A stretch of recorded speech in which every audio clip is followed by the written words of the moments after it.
নারায়ণগঞ্জের রূপগঞ্জে শীতলক্ষ্যা নদীর তীরে ২০টিরও অধিক রিসাইক্লিং কারখানায় চলছে কাগজের বোর্ড তৈরির কাজ।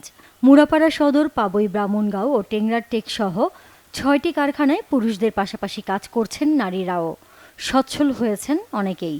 আমরা শুকাই রোদ্রতে, আবার বৃষ্টি এলে তো আঙ্গুর কষ্ট হয়, কাজ করতে কষ্ট হয়, কামতা হয় না, অনেক কিছুই ঝামেলা।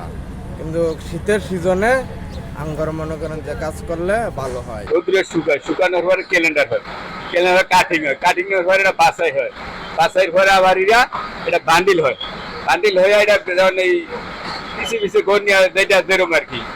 কাঁচামাল হিসেবে ময়লা, ছেঁড়া, নষ্ট কাগজ পরিষ্কার করে কয়েকটি ধাপে তৈরি করা হয় নতুন বোর্ড। উৎপাদিত এসব বোর্ড বাজারজাতকরণ ও রপ্তানি করা হয় রাজধানী ঢাকা সহ দেশের বাইরে। 10 আউন্স, 12 আউন্স, 14 আউন্স, 16, 20, 24, 28, 32, সবচেয়ে মোটা হলো 40 আউন্স।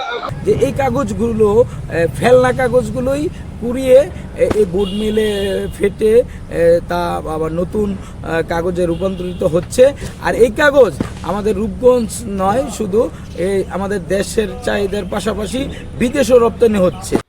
ব্যাপক সম্ভাবনাময় এসব কারখানায় সরকারি সহায়তা দেয়া হলে বেকারত্ব দূর করতে এই খাত উল্লেখযোগ্য ভূমিকা রাখবে বলে মনে করেন ব্যবসায়ীরা।